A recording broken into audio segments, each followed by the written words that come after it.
all my beautiful viewers, welcome to Pavithra's beauty vlog. ನಾನು ನಿಮ್ಮ ಪ್ರೀತಿಯ ಪವಿತ್ರ. ಇವತ್ತು ಸಂಡೆಯ ಒಂದು ವ್ಲಾಗ್ನ ಶುರು ಮಾಡ್ತಾ ಇದ್ದೀನಿ. ಇವತ್ತಿನ ವ್ಲಾಗ್ ಒಂದು ಮೋಟಿವೇಶನಲ್ ವ್ಲಾಗ್ ಆಗ್ಬೋದು. ನಮ್ಮ ಹೆಣ್ಮಕ್ಳಿಗೋಸ್ಕರ ಒಂದು ಟಾಪಿಕ್ ಮೇಲೆ ಇವತ್ತಿನ ವಿಡಿಯೋನ ಮಾಡ್ತಾ ಇದ್ದೀನಿ. ನಮ್ಮ ಮನೆಯಲ್ಲಿ ಪ್ರತಿದಿನ ಮಾಡೋ ಕೆಲಸನ ನಾವು ಹೇಗೆ ಎಂಜಾಯ್ ಮಾಡ್ಬೋದು. ಹೌಸ್ ವೈಫ್ಸ್ಗೆ ಅಂತ ಅಲ್ಲ, ಎಲ್ಲ ಹೆಣ್ಮಕ್ಳಿಗೂ ಕೂಡ ನನಗೆ ಗೊತ್ತಿರೋ ಒಂದಿಷ್ಟು ಕೆಲವೊಂದು ಟಿಪ್ಸನ್ನು ನಿಮ್ಮ ಜೊತೆ ಶೇರ್ ಮಾಡ್ಕೋತಾ ಇದ್ದೀನಿ. ಸೊ ಬನ್ನಿ ವ್ಲಾಗ್ನ ಶುರು ಮಾಡೋಣ. ಬೆಳಗ್ಗೆ ಎದ್ದ ತಕ್ಷಣ ಟೀ ಜೊತೆ ಒಂದು ಎನರ್ಜಿ ಜೊತೆ ಇವತ್ತಿನ ವ್ಲಾಗ್ನ ಶುರು ಮಾಡ್ತಾ ಇದ್ದೀನಿ. ಟೀ ಕುಡಿಯೋಣ ಅಂತ ಹೇಳ್ಬಿಟ್ಟು ರೆಡಿ ಮಾಡಿದೆ. ಅಷ್ಟರಲ್ಲಿ ಪ್ರೀತಮ್ ಕೂಡ ಎದ್ಬಿಟ್ಟ. ಟೀ ಕುಡಿಯಲೆಲ್ಲ ಸೈಡಲ್ಲಿ ಇಟ್ಬಿಟ್ಟು ಅವನ್ನ ಎತ್ಕೊಂಡು ಬಂದೆ. ಸೊ ಎತ್ಕೊಂಡು ಬಂದು ಒಂದು ದೇವ್ರನ್ನ ನಾಮಗಳನ್ನ ಕೇಳಿಸ್ತೀನಿ. ಮಕ್ಕಳು ಕೇಳಬೇಕು, ಅವಾಗಲೇ ನಮ್ಮ ಒಂದು ಏನು ನಮ್ಮ ಹಿಂದೂ ಸಂಪ್ರದಾಯದಲ್ಲಿ ಒಂದು ಅಟ್ರಾಕ್ಷನ್ ಬರುತ್ತೆ ಮಕ್ಕಳಿಗೆ ಅನ್ನೋದು ನನ್ನ ಅಭಿಪ್ರಾಯ. ಅದ್ರ ಜೊತೆಗೆ ಪ್ರೀತಮ್ಗೆ ನನ್ನ ವಿಡಿಯೋಸ್ಗಳಂದರೆ ತುಂಬ ಇಷ್ಟ. ಸೊ ಇಲ್ಲಿ ಇನ್ಸ್ಟಾಗ್ರಾಮಲ್ಲಿ ಒಂದು ರೀಲ್ ಮಾಡಿದ್ದೆ, ಆ ಸಾಂಗ್ ಕೇಳಿದ್ರೆ ಸಾಕು ಫುಲ್ ಅಲರ್ಟ್ ಆಗಿಬಿಡ್ತಾನೆ ಮತ್ತು ಫುಲ್ಲು ಸ್ಮೈಲು. ಅಷ್ಟು ಖುಷಿ ಆಗುತ್ತೆ ಅವನಿಗೆ. ಅಂದರೆ ಅರ್ಥ ಆಗ್ತಾ ಇದೆ ಪ್ರೀತಮ್ಗೆ ಇದು ನಾನು ಮಮ್ಮಿ ಇಬ್ಬರು ಮಾಡ್ತಾ ಇರೋದು ಅಂತ. ಸೊ ಆ ಸಾಂಗ್ ಎಲ್ಲೂ ಕೇಳೋಂಗಿಲ್ಲ. ಇನ್ಸ್ಟಾಗ್ರಾಮಲ್ಲಿ ಅಕಸ್ಮಾತ್ ನಾನು ರೀಲ್ ಏನಾದರೂ ಓಪನ್ ಮಾಡೋದು ಕೇಳಿಸ್ಕೊತಾ ಇದ್ದರೆ ಸಾಕು, ಸೊ ಅವನಿಗೆ ಖುಷಿ ಆಗಿಬಿಡುತ್ತೆ. ಸೊ ಇಲ್ಲಿ ನನ್ನ ಖುಷಿಯಿಂದ ನನ್ನ ಈ ದಿನ ಶುರು ಆಗುತ್ತೆ. ಬೆಳಗ್ಗೆ ಎದ್ದ ತಕ್ಷಣ ಪಾತ್ರೆ ಎಲ್ಲ ವಾಶ್ ಮಾಡಿಟ್ಟಿದ್ದೆ.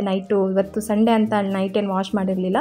ಸೊ ನಮ್ಮ ಹೆಣ್ಮಕ್ಳಿಗೆ ಅಂತಂದರೆ ಮದುವೆ ಆಗಿರೋರಿಗೆ ಅಥವಾ ಎಲ್ಲರಿಗೂ ಲೈಫಲ್ಲಿ ಒಂದು ದಿನ ಅನಿಸುತ್ತೆ ಜೀವನದಲ್ಲಿ, ಮನೆಯಲ್ಲಿ ನಮಗೆ ಬೆಳಗ್ಗೆ ಎದ್ದರೆ ಪಾತ್ರೆ ತೊಳೆಯೋದು, ಕಸ ಗುಡಿಸೋದು, ಬಟ್ಟೆ ಒಗೆಯೋದು, ಐರನ್ ಮಾಡಿ ಎತ್ತಿಡೋದು, ಮನೇನ ಸುಂದರವಾಗಿ ಹೇಗೆ ಆರ್ಗನೈಸ್ ಮಾಡಿ ಇಡೋದು. ಈ ಕೆಲಸ ಮಾಡ್ತಾ ಏನಾಗುತ್ತೆ ಅಂದರೆ ಒಂದು ಟೈಮಲ್ಲಿ ಬೋರ್ ಆಗೋಗುತ್ತೆ.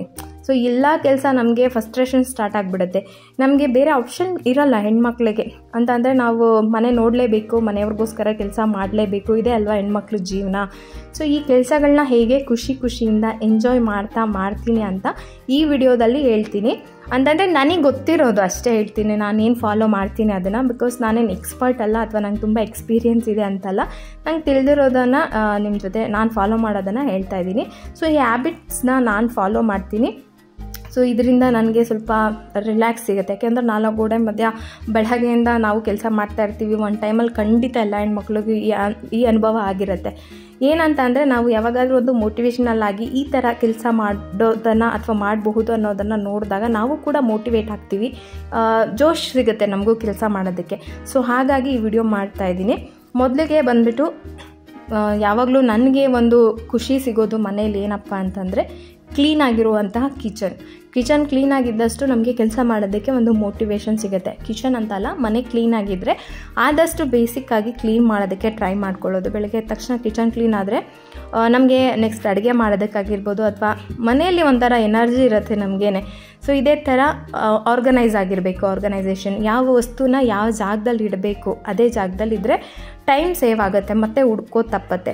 ಸೊ ಫಸ್ಟು ನಾನು ಬೆಡ್ಡೆಲ್ಲ ಕ್ಲೀನ್ ಮಾಡ್ತೀನಿ. ಅಕಸ್ಮಾತ್ ನಿಮ್ಗೆ ಏನಾದರೂ ಬೆಡ್ ಸ್ಪ್ರೆಡ್ ಚೇಂಜ್ ಮಾಡೋದಿದ್ರೆ ಅಥವಾ ಅದನ್ನೆಲ್ಲ ಒಂದು ಕಡೆ ಆರ್ಗನೈಸ್ ಮಾಡಿದ್ರೆ ನಾವು ನೆಕ್ಸ್ಟ್ ಚೇಂಜ್ ಮಾಡುವಾಗ ಪಟ್ ಅಂತ ಅಲ್ಲೇ ಹೋಗಿ ತೊಗೊಂಡು ಬರ್ತೀವಿ.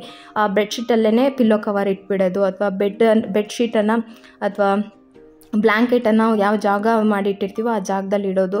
ಈಗ ಐರನ್ ಬಾಕ್ಸನ್ನ ಈ ಜಾಗದಲ್ಲಿ ಇಡ್ತೀನಿ ಅಂದರೆ ಅಲ್ಲೇ ಇಟ್ಟರೆ ಮತ್ತೆ ನಮ್ಗೆ ಈಸಿಯಾಗಿ ಸಿಗುತ್ತೆ. ಮಕ್ಳಿಗೂ ಅಷ್ಟೇ ಸ್ಕೂಲ್ ಬ್ಯಾಗಲ್ಲಿ ಇಡಬೇಕು, ಲಂಚ್ ಬ್ಯಾಗಲ್ಲಿ ಇಡಬೇಕಂತ ನಾವು ತೋರಿಸ್ಕೊಟ್ರೆ ಸೊ ಅವರು ಅಲ್ಲೇ ಇಡ್ತಾರೆ, ಅಲ್ಲಿ ಇಲ್ಲಿ ಇದಾಗೋದಿಲ್ಲ. ಅಂದರೆ ಮೇಯ್ನ್ ಬಂದುಬಿಟ್ಟು ಆರ್ಗನೈಸೇಷನು. ಸೊ ಕ್ಲೀನಾಗಿರುವಂತಹ ಕಿಚನ್ ನಮ್ಮನ್ನ ಮೋಟಿವೇಟ್ ಮಾಡುತ್ತೆ. ಮನೆ ಅಥವಾ ಅಡುಗೆ ಮನೆ ಎಷ್ಟು ಕ್ಲೀನಾಗಿರುತ್ತೋ ಅಷ್ಟು ನಮಗೆ ಕೆಲಸ ಮಾಡೋದಕ್ಕೆ ಒಂದು ಮೋಟಿವೇಶನ್ ಸಿಗುತ್ತೆ. ಹಾಗೆ ಈ ವೀಕಲ್ಲಿ ಸ್ವಲ್ಪ ಆ್ಯಪಲ್ ಹಾಗೆ ಉಳಿದಿತ್ತು. ಮನೆಯಲ್ಲಿ ಇವತ್ತು ಸಂಡೇ ಅಲ್ವಾ, ಮನೆಯಲ್ಲೇ ಇರೋದ್ರಿಂದ ಆ್ಯಪಲ್ ಮಿಲ್ಕ್ ಶೇಕ್ ಮಾಡಿಕೊಡೋಣ. ಅವ್ರಿಗೂ ಕೂಡ ಬೇಜಾರಾಗ್ತಾ ಇರುತ್ತೆ. ಇನ್ನೊಂದು ಏನಂತಂದರೆ ಮಕ್ಳಿಗೆ ಖುಷಿ ಆಗೋಗಿ ಮಾಡಿದಾಗ ಅವ್ರ ಖುಷಿಯಲ್ಲೇ ನಮಗೊಂದು ಖುಷಿ ಸಿಗುತ್ತೆ. ಸೊ ಹಾಗಾಗಿ ಸ್ವಲ್ಪ ಆ್ಯಪಲ್ ಇತ್ತಲ್ಲ ಅಂತ ಹೇಳ್ಬಿಟ್ಟು ಅದನ್ನು ಮಿಲ್ಕ್ ಶೇಕ್ ಮಾಡ್ತಾಯಿದ್ದೀನಿ. ಆ್ಯಪಲ್ ಸಿಪ್ಪೆ ತೆಗೆದುಬಿಟ್ಟು ಮಿಲ್ಕ್ ಶೇಕ್ ಮಾಡಿದ್ರೆ ಚೆನ್ನಾಗಿರುತ್ತೆ. ಅದಕ್ಕೆ ಬೇಕಾದಷ್ಟು ಸ್ವಲ್ಪ ಶುಗರು, ಒಂದು ಸ್ವಲ್ಪ ಹಾಲು ಹಾಕ್ಬಿಟ್ಟು ಗ್ರೈಂಡ್ ಮಾಡಿ ಅದ್ರ ಮೇಲೆ ಸ್ವಲ್ಪ ಸಣ್ಣದಾಗಿ ಕಟ್ ಮಾಡಿಟ್ಟಿದ್ದಂಥ ಜ್ಯೂಸ್ ಮೇಲೆ ಬಾದಾಮ್ ಹಾಕ್ಕೊಟ್ರೆ ಇನ್ನೂ ಚೆನ್ನಾಗಿರುತ್ತೆ.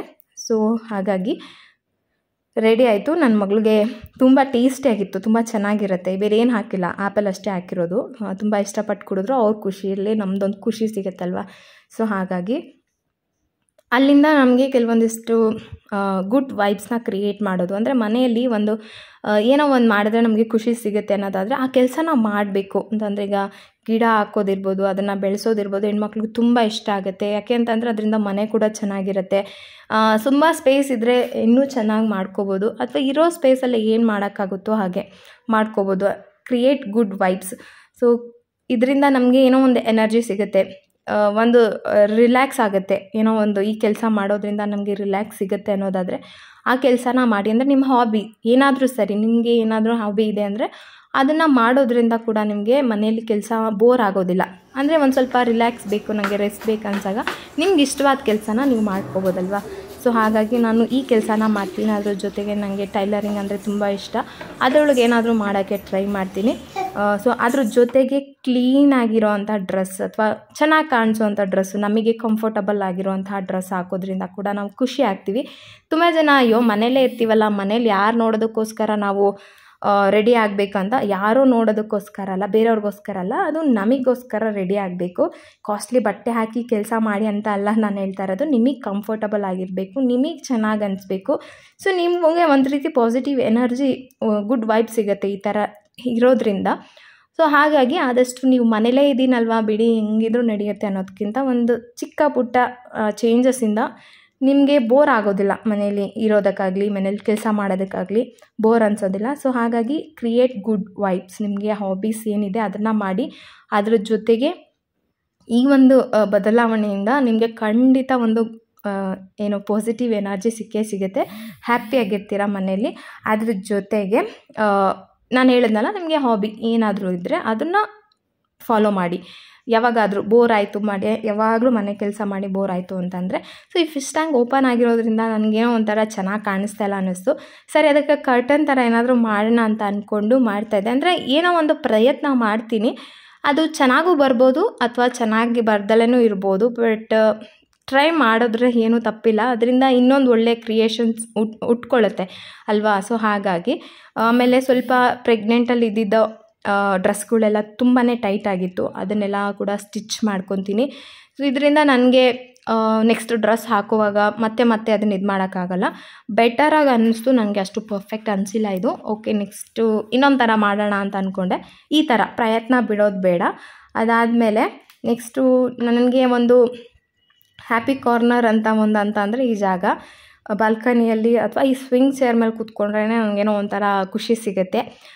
ಯಾವುದೋ ಒಂದು ಜಾಗನ ಅಟ್ರ್ಯಾಕ್ಟಿವ್ ಆಗಿ ಮಾಡ್ಕೊಳ್ಳಿ, ಅಲ್ಲಿ ನಿಮ್ಮ ಡೇನ ಎಂಜಾಯ್ ಮಾಡಿ. ಏನಾದರೂ ಸಣ್ಣ ಪುಟ್ಟ ಟೈಮ್ ಸಿಕ್ಕಿದಾಗ, ಸೊ ನಾನು ನಮ್ಮ ಅಮ್ಮನ ಹತ್ರ ಮಾತಾಡ್ತಾ ಇರ್ತೀನಿ. ಸೊ ಏನಾದರೂ ಟೀ ಕುಡಿಯೋದಕ್ಕೆ ಇಲ್ಲ ಫೋನ್ ನೋಡೋದಕ್ಕೆ ಅಲ್ಲಿ ಹೋಗಿ ಕೂತ್ಕೊಳ್ಳೋದ್ರಿಂದ, ಅಂದರೆ ಮಗು ಮಲಗಿದಾಗ ಒಂದು 10 ನಿಮಿಷ ನನ್ನ ಒಂದು ಹ್ಯಾಪಿ ಕಾರ್ನರ್ ಅದು. ಅದ್ರ ಜೊತೆಗೆ ನಾನು ಮನೆಗೆ ಏನಾದರೂ DIY ಅಥವಾ ಹೋಮ್ ಡೆಕೋರ್ ಮಾಡ್ತಿರ್ತೀನಿ. ಹೋಮ್ ಡೆಕೋರ್ ಮಾಡೋದ್ರಿಂದ ಮನೆ ಚೆನ್ನಾಗಿ ಕಾಣಿಸಿದೆ. ಯಾವಾಗಲೂ ಮನೆಯನ್ನು ಕಸ ಥರ ಇಟ್ಕೊಂಡ್ರೆ ನಮಗೆ ಇರಿಟೇಟ್ ಆಗ್ತಾ ಇರುತ್ತೆ. ಕ್ಲೀನಾಗಿ ಆರ್ಗನೈಸ್ ಆಗಿಟ್ಟರೆ ಏನೋ ಒಂಥರ ಖುಷಿ ಸಿಗುತ್ತೆ. ಮನೆಯೇ ನಮಗೆ ಎಲ್ಲ ಅಲ್ವಾ, ಹೆಣ್ಮಕ್ಳಿಗೆ ಮನೇಲಿರೋರಿಗೆ ಮನೆಯೇ ಎಲ್ಲ. ಸೊ ಸ್ವಲ್ಪ ವೇಸ್ಟ್ ಕ್ಯಾಂಡಲ್ ಇತ್ತು, ಅದಕ್ಕೆ ಪರ್ಫ್ಯೂಮ್ ಕ್ಯಾಂಡಲ್ ಮಾಡೋಣ ಅಂತ ಹೇಳ್ಬಿಟ್ಟು ಒಂದು ಸ್ವಲ್ಪ ಕ್ಯಾಂಡಲ್ನ ಮೆಲ್ಟ್ ಮಾಡಿ ಅದಕ್ಕೆ ಎಸೆನ್ಷಿಯಲ್ ಆಯಿಲ್ ರೋಸು ಫ್ಲೇವರ್ದು ಹಾಕಿದ್ದೀನಿ. ಅದು ಬಿಸಿ ಮಾಡಿಬಿಟ್ಟು ಈ ಥರ ಗ್ಲಾಸಲ್ಲಿ ಈ ಥರ ಒಂದು ಕಾಟನ್ ಥ್ರೆಡ್ಡನ್ನು ಹಾಕಿ ಇಟ್ಟರೆ ಅದು ಒಂದು ಕೋಲ್ಡ್ ವಾಟರಲ್ಲಿ ಇಟ್ಟಿದ್ದೆ ನಾನು, ಬೇಗ ಡ್ರೈ ಆಗಿಬಿಡುತ್ತೆ. ಸೊ ಇದನ್ನು ನನ್ನ ಹ್ಯಾಪಿ ಕಾರ್ನರ್ ಅಂತ ಅಂದರೆ ಬಾಲ್ಕನಿ ಅಲ್ವಾ, ಅಲ್ಲಿ ಹಚ್ತೀನಿ. ಅದರಿಂದ ಒಂದು ಘಮ ಬರುತ್ತೆ, ಸ್ಮೆಲ್ ಬರುತ್ತೆ. ಸೊ ಈವ್ನಿಂಗ್ ಟೈಮಲ್ಲಿ ಹಚ್ಬಿಟ್ಟು ಒಂದು 10 ನಿಮಿಷ, ಈವ್ನಿಂಗ್ ಟೈಮಲ್ಲಿ ಸ್ವಲ್ಪ ಪ್ರೀತಮ್ದೊಂದು ನ್ಯಾಪ್ ಇರುತ್ತೆ, ಆ ಟೈಮಲ್ಲಿ ಆರಾಮಾಗಿ ಕುತ್ಕೊಂಡು ಟೀ ಕುಡಿತಾ ಇರ್ತೀನಿ ಮತ್ತು ನನ್ನ ವಿಡಿಯೋಗಳನ್ನ ನೋಡ್ತಾ ಇರ್ತೀನಿ. ಈ ಥರ ನನ್ನ ಒಂದು ಕ್ವಾಲಿಟಿ ಟೈಮನ್ನು ನಾನು ಅಲ್ಲಿ ಸ್ಪೆಂಡ್ ಮಾಡ್ತೀನಿ. ಸೊ ಅದಾದಮೇಲೆ ನೈಟು, ಇವತ್ತು ಸಂಡೇ ನಾವು ನಾನ್ ವೆಜ್ ತಿಂತಾ ಇಲ್ಲ ಸ್ವಲ್ಪ ದಿನದಿಂದ. ಸೊ ವೆಜ್ಜಲ್ಲಿ ಏನಾದರೂ ಡಿಫ್ರೆಂಟಾಗಿ ಚೆನ್ನಾಗಿ ಮಾಡಿಕೊಂಡು ಊಟ ಮಾಡಬೇಕು ಇವತ್ತು ಅಂತ ಅನ್ನಿಸ್ತು. ಸೊ ಹಾಗಾಗಿ ಇವತ್ತಿನ ರೆಸಿಪಿ ಮಾಡ್ತಾಯಿದ್ದೀನಿ. ಅದ್ರ ಜೊತೆಗೆ ಕೆಲವೊಮ್ಮೆ ಏನಾಗುತ್ತೆ ಅಂತಂದರೆ ನಮಗೆ ಟೈಮ್ ಸಿಗೋದಿಲ್ಲ, ಏನು ಮಾಡೋಕ್ಕೆ ಟೈಮ್ ಆಗೋಲ್ಲ ಅಂತಂದಾಗ ಈ ಥರ ಆಪ್ಷನ್ನ ನಾವು ತೊಗೋಬೋದು. ಇದು ಬಂದುಬಿಟ್ಟು ರೆಡಿ ಚಪಾತಿ ಐಡಿ ಅವ್ರದ್ದು. ನಮಗೆ ಅವತ್ತು ಮಾಡೋಕ್ಕಾಗಿಲ್ಲ ಅಂತ ಅಂದಾಗ ಈ ಥರ ಆಪ್ಷನ್ನ ರೇರಾಗಿ ಯೂಸ್ ಮಾಡೋದ್ರಿಂದ ಏನು ತಪ್ಪಿಲ್ಲ ಅಂತ ನನಗನ್ನಿಸುತ್ತೆ. ಸೊ ಹಾಗಾಗಿ ಅದ್ರ ಜೊತೆಗೆ ನಾನು ಕೋಕೋನಟ್ ರೈಸ್ ಮಾಡಿದ್ದೆ. ಸೊ ಅದಾದಮೇಲೆ ಇನ್ನೊಂದು ಏನಪ್ಪ ಅಂತಂದರೆ, ಯಾರ್ದಾದ್ರೂ ಹೆಲ್ಪ್ ತೊಗೊಳ್ಳೋದಕ್ಕೆ ಇದು ಮಾಡಬೇಡಿ, ತುಂಬ ಕಷ್ಟ ಆಗ್ತಾಯಿದೆ ಎಲ್ಲ ಕೆಲಸನೂ ಮಾಡೋದಕ್ಕೆ ಅಂತ ಅಂದಾಗ ಮನೇಲಿ ಹಸ್ಬೆಂಡ್ದು ಮಕ್ಳದು ಹೆಲ್ಪ್ ತೊಗೊಳ್ಳಿ. ಮಕ್ಕಳು ಜೊತೆಗೆ ಫನ್ನಾಗಿ ಕೆಲಸ ಮಾಡ್ಕೋಬೋದು, ಅವ್ರಿಗೂ ಖುಷಿಯಾಗಿ ಹೇಳಿ ಕೆಲಸ ಮಾಡೋದಕ್ಕೆ ಸಣ್ಣ ಪುಟ್ಟ ಹೆಲ್ಪನ್ನು ತೊಗೊಳ್ಳೋದು ತಪ್ಪೇನಿಲ್ಲ. ಸೊ ಹಾಗಾಗಿ ಮನೆ ಕೆಲಸನ ಫನ್ನಾಗಿ ಮಾಡಿ. ಇನ್ನೂ ಕಷ್ಟ ಅಂತಂದರೆ ಮ್ಯೂಸಿಕ್ ಕೇಳ್ತಾ ಮಾಡಿ. ಸೊ ಅದನ್ನು ಎಂಜಾಯ್ ಮಾಡ್ತಾ ಮಾಡೋದ್ರಿಂದ ಮನೆ ಕೆಲಸ ಬೋರ್ ಆಗೋದಿಲ್ಲ. ಆಮೇಲೆ ಮನೇನೂ ಅಷ್ಟೇ ಡೆಕೋರ್ ಆಗಿರೋದು ತಪ್ಪೇನಲ್ಲ, ಡೆಕೋರ್ ಆಗಿಟ್ಟಷ್ಟು ನಾವು ಮನೆ ಒಳಗಿರೋ ಜಾಗ, ನಮಗೆ ಈ ಮನೆ ಈ 4 ಗೋಡೆ ಮಧ್ಯೆನೇ ಇದೆ ನಮಗೆ ಅರಮನೆ. ಸೊ ಹಾಗಾಗಿ ಇನ್ನೊಂದು ಮೇನ್ ಏನಂತಂದರೆ ಯಾವಾಗಲೂ ಪರ್ಫೆಕ್ಷನ್ ಹಿಂದೆ ಬೀಳಬೇಡಿ, ಯಾವಾಗಲೂ ಹಿಂಗೆ ಇರಬೇಕು, ಇಷ್ಟೇ ಪರ್ಫೆಕ್ಟ್ ಆಗಿರಬೇಕು, ಅದು ತಪ್ಪು. ಮಕ್ಕಳಿರೋ ಮನೆ ಕೆಲವೊಮ್ಮೆ ತುಂಬ ಗಲೀಜಾಗ್ತಾ ಇರುತ್ತೆ, ಆವಾಗ ನಮ್ಗೆ ಎನರ್ಜಿ ಇರೋದಿಲ್ಲ, ಕೆಲಸ ಮಾಡೋದಕ್ಕಾಗಲ್ಲ, ಅಥವಾ ಹಿಂಗೆ ಇರಬೇಕು ಮನೆ, ಇಷ್ಟೇ ಪರ್ಫೆಕ್ಟ್ ಆಗಿರಬೇಕು, ಟ್ರೈ ಮಾಡೋಕ್ಕೆ ಹೋಗಬೇಡಿ. ಆದಷ್ಟು ಪರ್ಫೆಕ್ಷನ್ ಹಿಂದೆ ಬೀಳೋದ್ರಿಂದ ಸ್ವಲ್ಪ ನಮಗೇನೆ ಪ್ರಾಬ್ಲಮ್ ಅಷ್ಟೇ, ಸ್ಟ್ರೆಸ್ ಆಗ್ತೀವಿ. ಸೊ ಆದಷ್ಟು ಓಕೆ ಇರಲಿ ಬಿಡಿ ಇವತ್ತೊಂದು ದಿನ ಅಲ್ವಾ ಅನ್ನೋ ಥರ ಇರಿ. ಅದಾದಮೇಲೆ ಕೊನೆಯದಾಗೊಂದು ನಿಮಗೆ ಅಂತ ಒಂದು ಸ್ವಲ್ಪ ಟೈಮನ್ನು ತೊಗೊಳ್ಳೋದು, ಪ್ರತಿಯೊಂದು ಅಮ್ಮಂಗಾಗಿರ್ಬೋದು, ಮನೆ ಕೆಲಸ ಮಾಡೋ ಹೆಣ್ಮಕ್ಳಿಗಾಗಿರ್ಬೋದು. ಸೊ ಒಂದು ದಿನದಲ್ಲಿ ನಿಮಗೋಸ್ಕರ ಅಂತ ಒಂದು 15 ನಿಮಿಷ ಅಲ್ಲ 20 ನಿಮಿಷ ಟೈಮನ್ನು ತೊಗೊಳ್ಳಿ, ನಿಮಗೋಸ್ಕರ ನಿಮ್ಗೆ ಏನು ಇಷ್ಟನೋ ಅದನ್ನು ಮಾಡೋದಕ್ಕೆ. ಸೊ ಹಾಗಾಗಿ ನಿಮಗೆ ಏನು ಸ್ಟ್ರೆಸ್ ಅನಿಸೋದಿಲ್ಲ, ಖುಷಿ ಆಗುತ್ತೆ. ನಿಮ್ಮ ಸ್ಕಿನ್ ಕೇರ್ ಮಾಡೋಕ್ಕೆ ಇರ್ಬೋದು, ಅಥವಾ ನಿಮ್ಗೆ ಏನು ಇಷ್ಟ ಆಗುತ್ತೋ ಆ ಕೆಲಸ ಮಾಡೋದಕ್ಕೆ ಅಂತ ನಿಮಗೋಸ್ಕರ ತೊಗೊಂಡ್ರೆ ಎಂಜಾಯ್ ಮಾಡ್ತಾ ಮಾಡ್ಬೋದು. ಸೊ ಇದಿಷ್ಟು ನನಗೆ ಮೇನ್ ಅನ್ನಿಸ್ತು. ಸೊ ಇದೆಲ್ಲ ನೀವು ಟ್ರೈ ಮಾಡಿ, ಖಂಡಿತ ಮನೆ ಕೆಲಸದಲ್ಲಿ ಬೇಜಾರಾಗೋದಿಲ್ಲ. ಇದಿಷ್ಟು simple habits daily routine enjoy ಮಾಡೋದಕ್ಕೆ. ಈ ವಿಡಿಯೋ ನಿಮ್ಗೆ ಇಷ್ಟ ಆಗಿದೆ ಅಂದ್ಕೊತೀನಿ. ಸಿಗೋಣ ನೆಕ್ಸ್ಟ್ ವಿಡಿಯೋದಲ್ಲಿ.